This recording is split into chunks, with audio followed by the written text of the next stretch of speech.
My life derailed over a plate of cooling risotto. It happened during a lull in the conversation, the kind that had become frequent. My boyfriend told the waiter, "Please split the bill. We're not really together." He paused, waiting for me to laugh or argue. I nodded once. Sore. I didn't react. I just did one quiet thing before leaving the restaurant. And that's when everything stopped. But 5 minutes prior, I was still under the illusion that we were a team building a future. The evening began with high hopes and expensive red wine. I had secured a hard-to-get reservation at a place with heavy linen tablecloths and lighting designed to flatter. Liam, however, seemed captivated by the blue glow of his phone screen rather than my face. He scrolled with a rhythmic, detached motion, checking notifications like life support. Every time I asked a question, he answered with a sharp delay. It felt like I was dating a ghost who was only haunting the chair across from me. Our server, a young man named Julian who looked terrified of making a mistake, cleared our plates. "Dessert?" he asked hopefully. Liam shook his head immediately. "Just the check." The abruptness made Julian flinch. I took a slow sip of wine, trying to mask the sting of Liam's curtness. We usually ordered tiramisu. We usually lingered. Tonight, Liam's leg bounced under the table, vibrating the silverware. He looked like a man trying to escape a crime scene. The leather folder landed with a soft, final thud. Liam snatched the bill before I could reach for my purse. I expected him to calculate the tip or joke. Instead, his eyes widened at the total. He looked up at Julian, then at me, his expression shifting to something colder. That was when he delivered the line about us not being together. He pulled out his card, refusing to meet my gaze. I placed mine next to his without a tremor. He wanted financial separation, so I gave him total silence. Julian took the cards like they were radioactive. He returned with 2 slips. I signed mine and tipped 20% because Julian didn't deserve to suffer for Liam's cruelty. Liam tipped 15, barely looking at the paper. We walked to the car without touching. The drive to his apartment was a vacuum of sound. He stared out the window, waiting for me to scream. I did neither. I drove with the precision of a chauffeur, stopping exactly at the curb of his building without unlocking the doors. "You are quiet," he said, opening the door. "I am just listening," I replied. He hesitated, then stepped onto the pavement. I watched him walk into his lobby, the glass doors sliding shut. I didn't drive home immediately. I pulled around the corner and parked. My hands finally started to shake, but my mind remained crystal clear. I took out my phone and opened our carrier's app. I found his name on the shared plan. I selected Remove Line and confirmed we weren't really together after all. I woke up Saturday to sunlight, not dread. Usually, my mornings involved checking Liam's schedule or texting good morning. Today, the silence in my apartment felt heavy, but clean, like a room stripped of old wallpaper. I poured coffee and watched steam rise against the window. My phone sat on the counter, screen dark. I knew what was happening across town. The disconnection I initiated last night had processed. The digital umbilical cord was cut. I took a slow, deliberate sip. The piece lasted exactly 10 minutes. My phone buzzed against the granite countertop, vibrating like an angry hornet. It wasn't a text. It was a call from an unknown landline number. I knew immediately who it was. Liam never used landlines. He must have been desperate, realizing his cell bars had vanished overnight. I let it ring 3 times. My pulse spiked, not from fear, but from the adrenaline of holding a boundary. I swiped right and pressed the phone to my ear. "What did you do?" His voice was sharp, tinny, stripped of its usual morning rasp. He didn't say hello. "My phone says no service. I can't make calls. I can't use data." I leaned against the counter, watching a neighbor walk a dog outside. "Good morning, Liam," I said evenly. "I removed you from the family plan. You should have received an email notification." The line went silent, filled only with his jagged breathing. He sounded cornered. He sounded small. "You cut me off," he demanded, his voice rising. "Because of dinner." "That is insane, Valerie. I need my phone for work." I kept my voice flat, refusing to match his energy. "It isn't insane," I corrected. "It is accurate. You told the staff we weren't really together."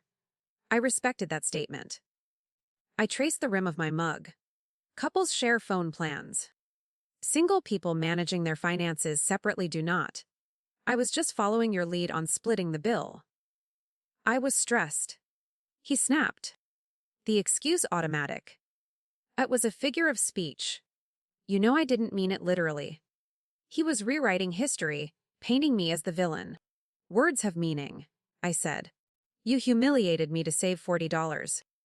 You don't get to keep the perks of a relationship while publicly denying its existence." I felt a strange thrill. This was the first time I hadn't rushed to fix his discomfort. I just let him sit in it. "This is punishment," he accused. "You are trying to teach me a lesson." I set my mug down with a soft clink. "I am not your teacher. I am just a woman who listened. Get your own plan, Liam." "You wanted independence." I didn't wait for his rebuttal. I pressed the red button, ending the call. The silence rushed back in, but it felt different now. It wasn't empty. It was fortified. My hands were steady as I laced up my running shoes. I hit the pavement hard, letting the rhythm of my sneakers on concrete drown out the memory of his voice. The air was crisp, biting my lungs in a good way. I ran until my legs burned. Reclaiming the physical space I usually gave up for our slow Saturday mornings. When I returned, flushed and alive, my phone screen was lit up. A dozen texts from him. He had found wheat fi. The notifications stacked up like bricks in a wall I was building. Monday arrived with the gray, suffocating weight of a routine that no longer fit. I sat at my desk, staring at a spreadsheet that blurred into meaningless grids. My colleagues talked about weekend barbecues and hiking trips. I nodded at the right times, offering a tight, plastic smile that felt like it might snap. Inside, I was vibrating with a strange, dissonant frequency. It felt like walking through a movie set after the cameras stopped rolling.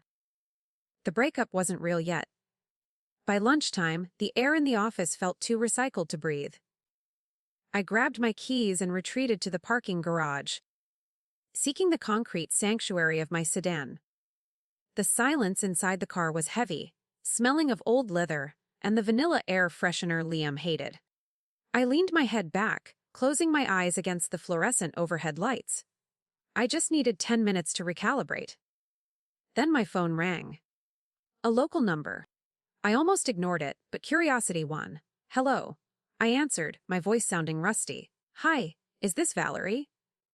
The voice was young male and shaking slightly. "This is Julian. I was your waiter on Friday night.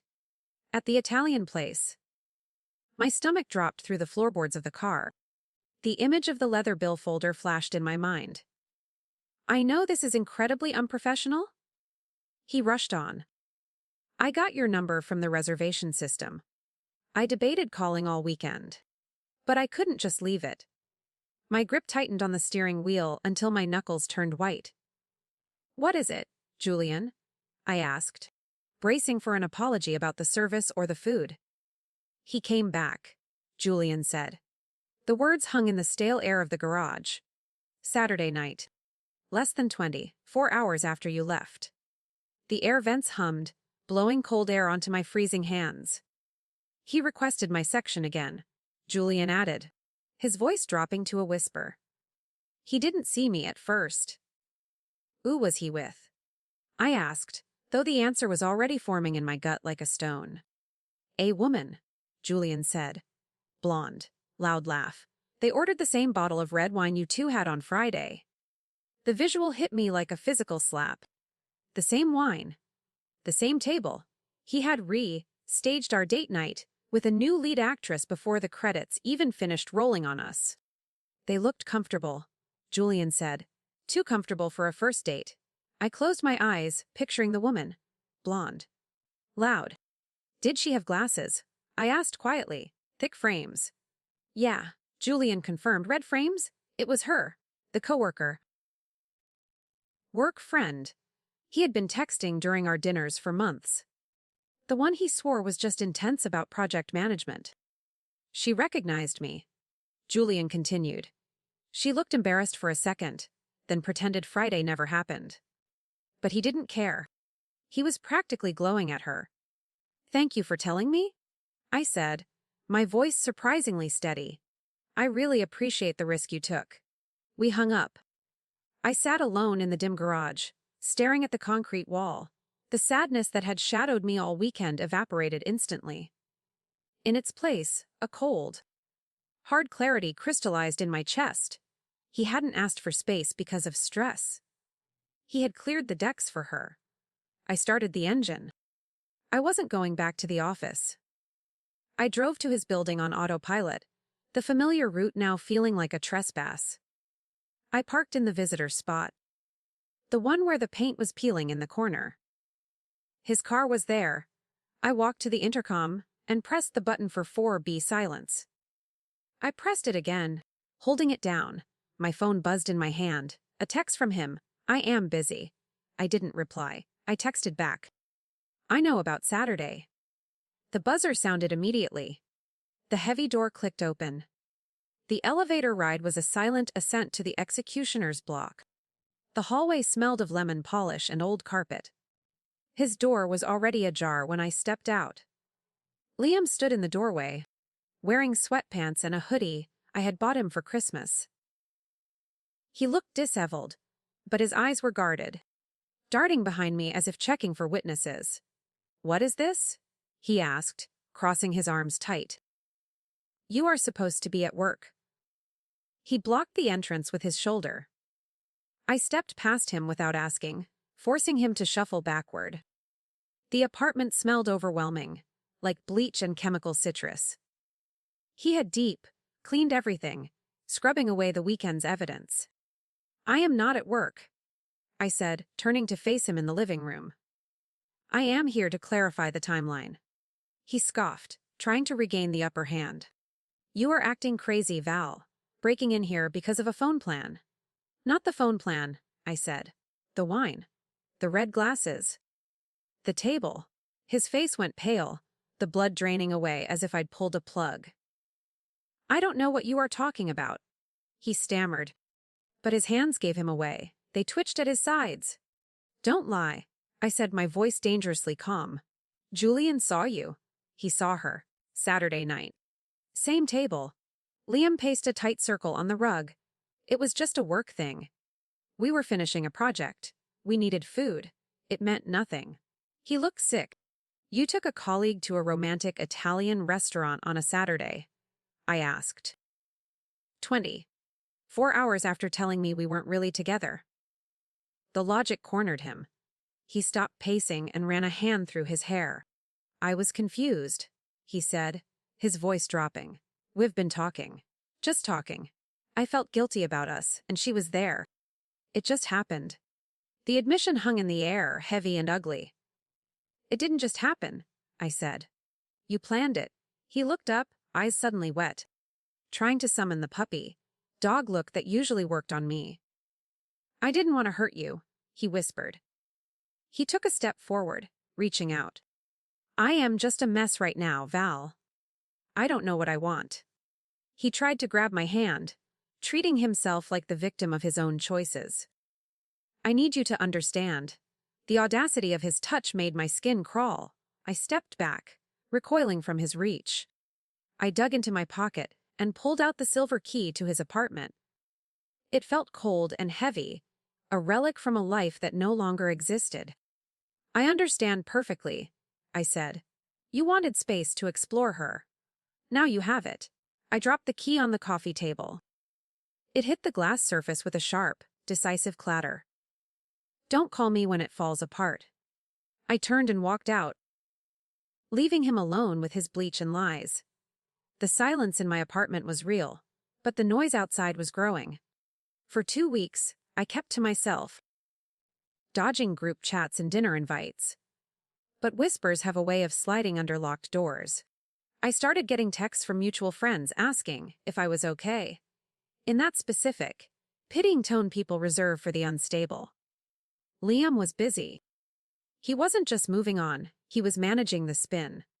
He was painting a portrait of me that I didn't recognize.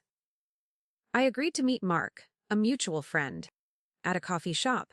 He was already there, nursing a lat, and looking at his phone like it contained a bomb. When he saw me, he didn't hug me. He gave a tight, awkward wave. The air between us felt thick with unsaid things. I sat down, folded my hands on the table, and waited. I wasn't there to fight. I was there to listen. "You look tired, Mark," I said softly. He sighed, rubbing the back of his neck. "Look, Val. I don't want to get in the middle." He started, which meant he was already there. "But Liam is telling people you lost it. He says you freaked out over a dinner check and cut his phone line out of spite." Mark looked at me, searching for the hysterical woman Liam had described. "He says you kicked him while he was down. People are taking sides. It's getting messy." I didn't interrupt. I let the accusation hang there, absorbing the unfairness of it. "He left out the part about Saturday," I said finally. Mark frowned. "What about Saturday?" I leaned in. "He took a coworker to the same restaurant, Mark. 24 hours later. Same wine. Same table. I watched the information land. I didn't cut him off because of a bill. I cut him off because he told me we weren't together. Then immediately proved it with her." Mark's expression shifted from pity to realization. The pieces clicked into place behind his eyes. "The blonde with the glasses?" he asked. I nodded. He said they were just friends supporting each other. Mark let out a dry, incredulous laugh. "God? He is a coward. We all thought he was acting shady lately, hiding his screen." The narrative crumbled instantly. The crazy ex story does not hold up when the innocent victim is already dating someone else. They are official, you know. Mark added, almost as an apology. He posted a story with her this morning. New beginnings or some garbage like that. It should have hurt. 2 years of history replaced by a filtered photo and a cliché caption. Instead, I felt a wave of relief so strong it was dizzying. It was over. He wasn't pining. He wasn't confused. He was someone else's problem now. "Good," I said, picking up my bag. "Let them have the beginning." I walked home feeling lighter than I had in years. The city noise sounded different, less chaotic. More like a soundtrack to a life that was finally mine again. I sat on my couch and opened my cloud storage. Thousands of photos. Birthdays, holidays, lazy Sundays. I didn't hesitate. I selected the folder named Liam and hit delete. I confirmed the action permanently. The screen blinked once, clearing the cache. I didn't just free up memory, I freed up my future. The first week of true silence was a shock to my system. For years, my apartment had been a staging ground for Liam's needs, filled with his noise, his complaints, and his clutter. Now, it was just mine. I woke up to the smell of coffee brewing for one. A dark roast he used to complain was too bitter. I drank it standing by the window, watching the sunrise without checking a shared calendar. The air felt different, cleaner, scrubbed of the anxiety that used to hum in the background like a faulty refrigerator. I was finally exhaling. I channeled my restless energy into physical resistance. I joined a gym 3 blocks away, a place with rusted iron weights, and no mirrors to hide behind.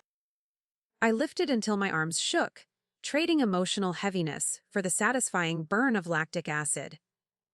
Every rep felt like I was pushing a wall away from me, creating a perimeter no one could cross without permission.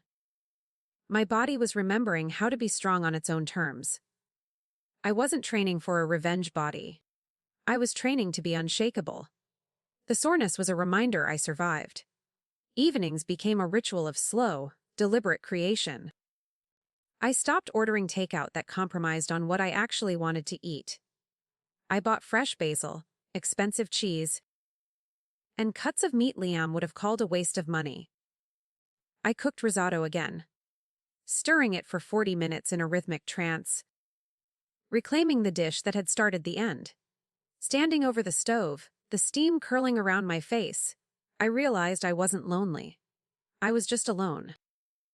There is a profound difference between the two, and I was learning to love the latter. The world outside, however, kept trying to pull me back into the drama. Mark texted me on a Tuesday with news I hadn't asked for, but secretly expected.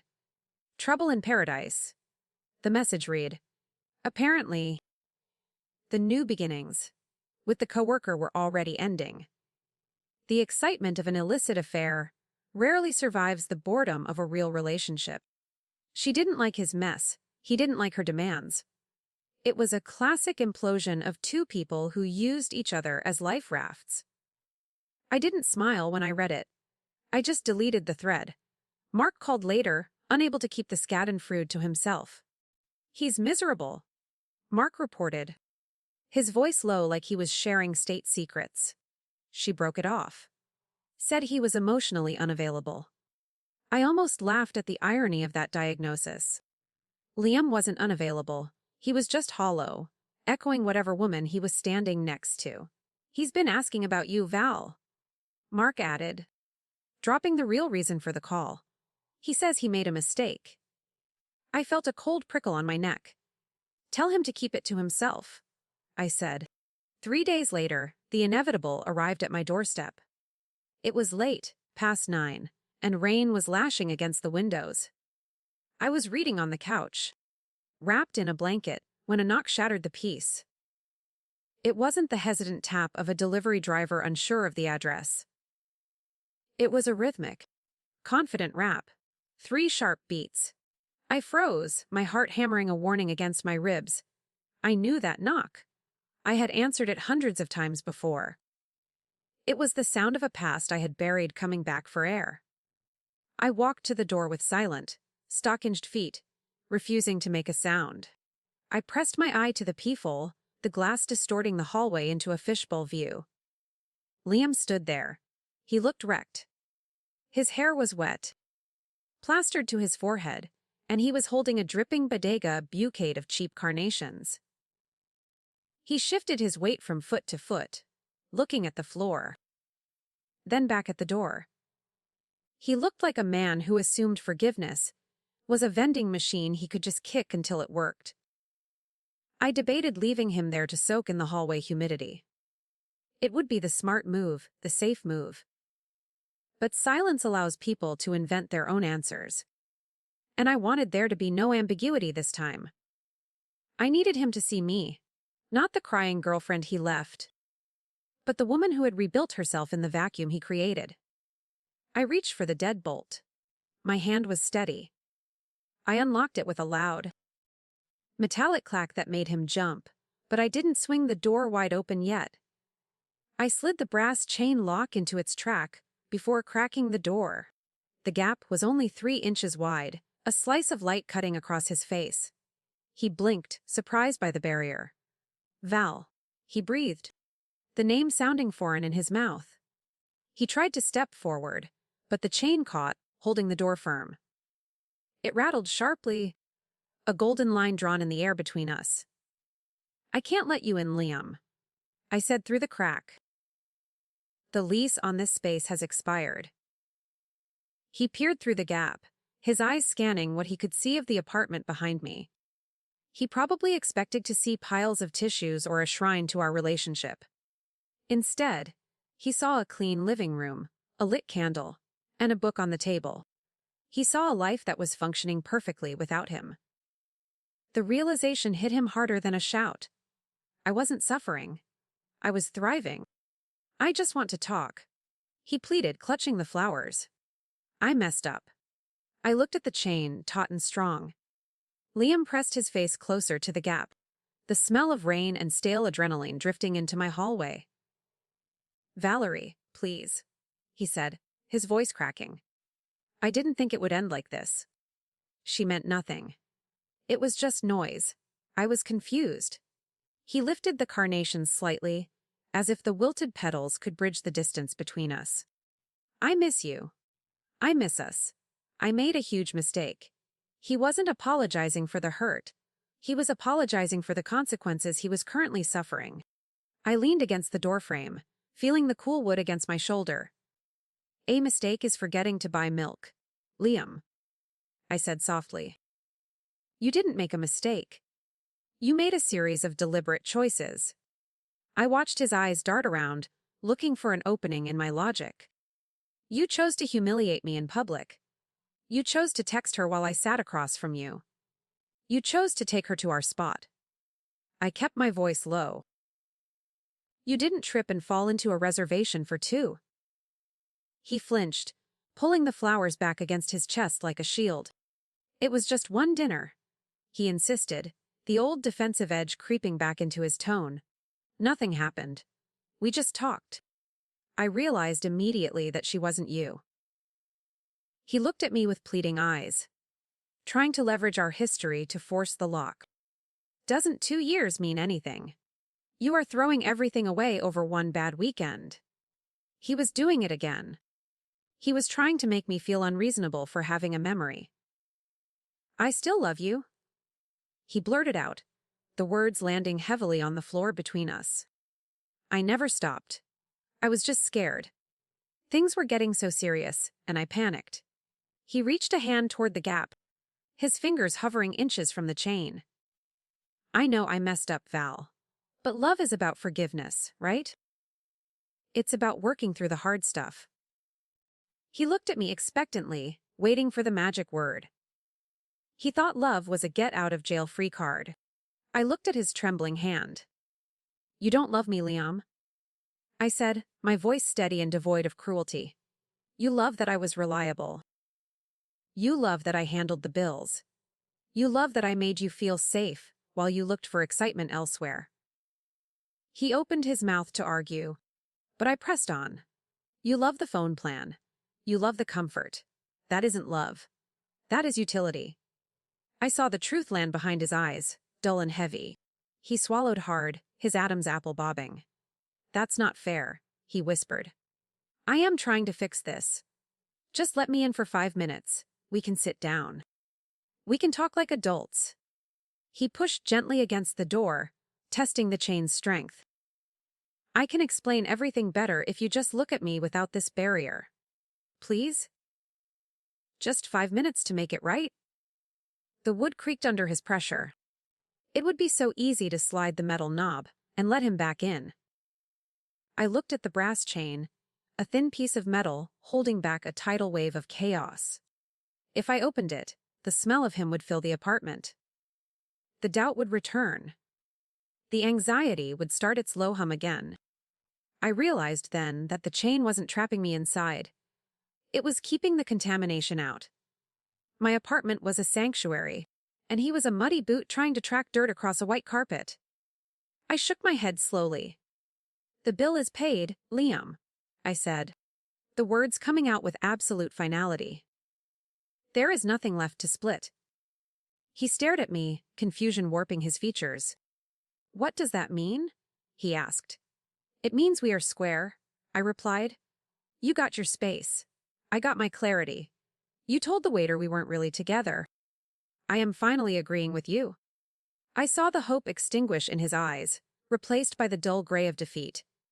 He stepped back, the rain finally soaking through his hoodie. The flowers in his hand drooped lower, a sad prop in a scene that didn't go his way. So this is it? He asked, his voice hollow. You are just done. I was done the moment you asked for separate checks, I said. It just took me a few weeks to print the receipt. He nodded once, a jerky, broken motion. He turned around. His shoulders slumped under the weight of his own consequences. I didn't watch him walk down the hall. I didn't need to see him enter the elevator or vanish from my life. I simply exerted a gentle pressure on the door. It clicked shut, cutting off the slice of light and the sight of his retreating back. I threw the deadbolt, then the top lock. The sound of the latch clicking home was the loudest sound in the story. It wasn't the sound of an ending. It was the sound of a lock securing a vault. 4 months later, the season had shifted from rainy desperation to a golden, humid summer. I sat at a sidewalk table, watching the city breathe around me. The air smelled of roasted espresso beans and ozone, not the bleach and regret that had stained my apartment hallway. I wasn't waiting for a text or checking a location, sharing app to soothe my anxiety. I was just waiting for a friend. When Julian walked up, he looked different without his stiff waiter's uniform. He wore a faded band teed shirt and a smile that actually reached his eyes. We weren't on a date. There was no nervous energy, no performative laughing, no trying to impress. We were just two veterans of a small, specific war meeting to swap stories from the front lines. He ordered an iced coffee black. I stuck to my usual lat. It is weird being on this side of the table, he admitted, tapping the metal surface with a fingernail. Less pressure to memorize the specials. I laughed. A genuine sound that surprised me. You did okay with the specials, I said. You did better with the truth. He hesitated, tracing the condensation sweating down the side of his glass. I saw him again, Julian said quietly, not needing to say the name. Last week. He came in with someone new. A brunette this time. I waited for the old familiar tightness in my chest, the flare of jealousy or the achy of loss. It didn't come. My pulse remained steady. The coffee still tasted sweet. Did he see you? I asked. Julian nodded. He asked for a different section immediately. I smiled. Good. He learned something then. For years, I thought fighting for a relationship meant making noise. I thought it meant screaming matches, long texts, and emotional negotiations. I believed silence was a form of surrender. Looking at Julian, the stranger who had handed me the smoking gun, I realized I had been wrong. The most powerful thing I ever did was say nothing. I hadn't argued with the bill. I hadn't argued with the phone plan. I had just let reality take the wheel. Liam had drowned in the quiet I provided, and I had learned to swim. The server approached our table, a young woman with a distracted look and a digital pad. Before she could ask if we wanted the check, I handed her my card. I've got this, I said. Julian started to protest, reaching for his wallet. No. I stopped him, gentle but firm. You covered me when it mattered. Let me buy the coffee. The server took the card without drama. There was no splitting, no negotiation, no hesitation. It was clean. It was generous. It was exactly the opposite of that night in the Italian restaurant. I walked out of the cafe into the blinding afternoon sun. The heat hit my skin, feeling like a baptism. I put my sunglasses on, filtering the world into a warm amber tint. My phone was in my pocket, silent and dark, just a tool, not a leash. I didn't have a boyfriend to split costs with. I didn't have a partner to validate my weekend plans. I took a deep breath of the summer air, filling my lungs. I was finally, completely really together.